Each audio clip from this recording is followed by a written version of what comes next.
Students of CBSE board class 12th physics.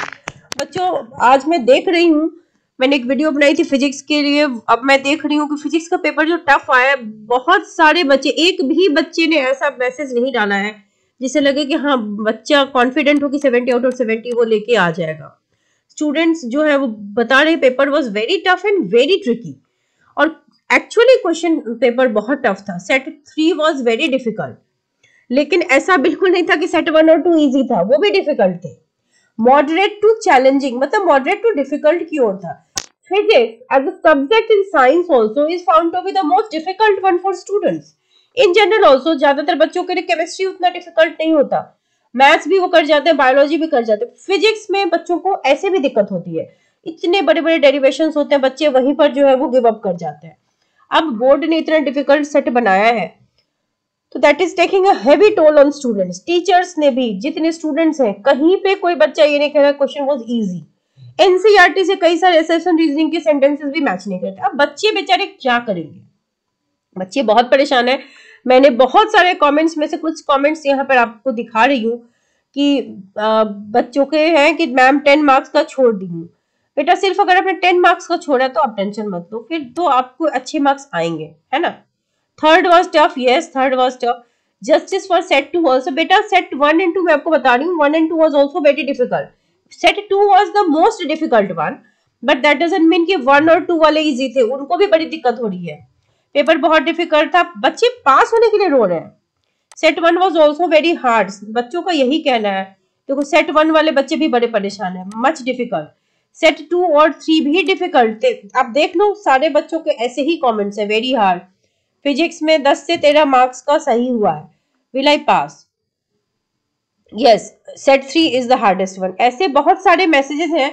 बेटा देखो मैं आपको बताती हूँ 70 मार्क्स की आपकी थ्योरी है और 30 मार्क्स की प्रैक्टिकल है, राइट। प्रैक्टिकल में तो देखो 28 से 30 आप लाए ही हो गए, तो यहाँ पर बॉदरसम नहीं करना है। आपको 33% थ्योरी में भी लाना है, प्रैक्टिकल में भी। थ्योरी में बेटा आपको 23 नंबर चाहिए पास होने के लिए, करेक्ट।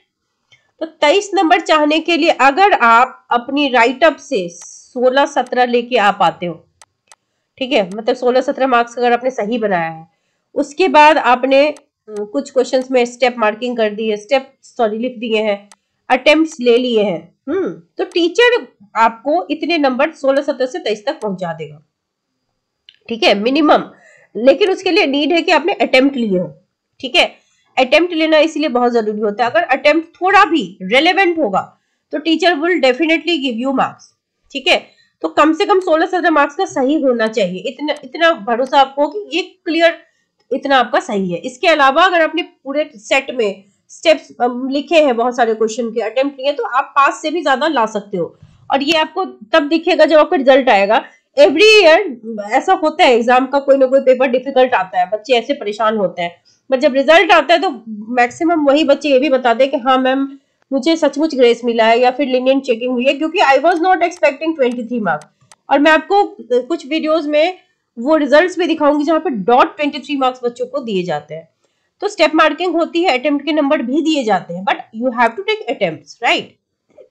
ऐसे और भी बहुत सारे क्वेश्चंस हैं, सॉरी मैं सारे नहीं ले पाई, बट मुझे ऐसा लगता है कि paper since it was very difficult, और सीबीएसई ने खुद ही मॉडरेशन पॉलिसी आप देखो लगाई है कि it will compensate the candidate for difficulties experience in solving the question, miss interpreting या एम्बिग्युइटी। चलो एम्बिगुअस नहीं था, एरर नहीं था, बट डिफिकल्टी तो बहुत हाई है।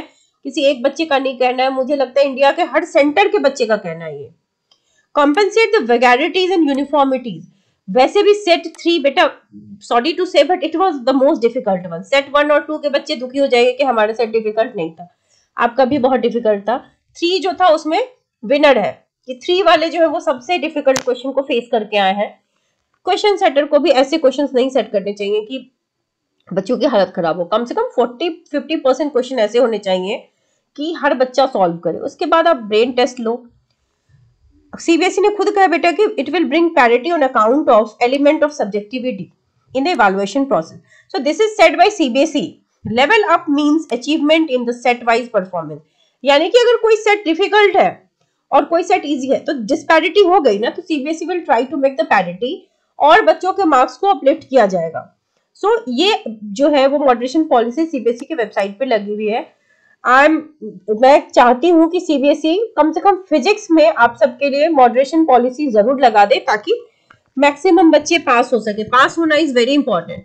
सीबीएसई ने वैसे भी क्लास 12 के बच्चों के लिए पासिंग परसेंटेज थोड़ा सा डिफिकल्ट कर दिया है। किस लिए? क्योंकि थ्योरी और प्रैक्टिकल मिला के वो 33% मांग रहे हैं। अगर सेपरेटली मिला करके तो 10th में मांग रहा है। अगर मिला करके सीबीएसई ने क्या किया है ना कि 10th और 12th में अलग अलग कर दिया है। 10th वालों के लिए थोड़ा सा ईज पड़ता है कि थ्योरी प्लस प्रैक्टिकल मिला करके उनको पास होना है, 33 लाना है, तो इट इज इजियर क्योंकि प्रैक्टिकल में यू गेट गुड मार्क्स।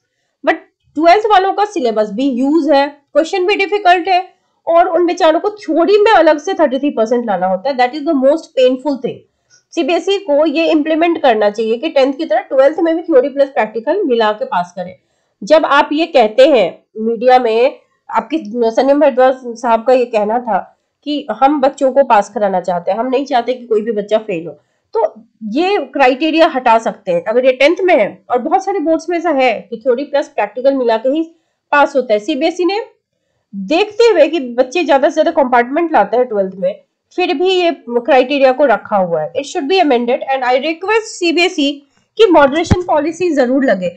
आप सबका जो भी कहना हो do right in the comment section. और बेटा आप जब एग्जामिनेशन सेंटर जाते हो तो एग्जामिनर को जरूर बताओ कि मॉडरेशन पॉलिसी लगानी चाहिए। इट इज वेरी डिफिकल्ट, क्योंकि सीबीएसई का ये रूल है कि जिस दिन आपका एग्जाम होता है ना, सेंटर से रिपोर्ट जाती है सीबीएसई को कि पेपर डिफिकल्ट था या इजी था।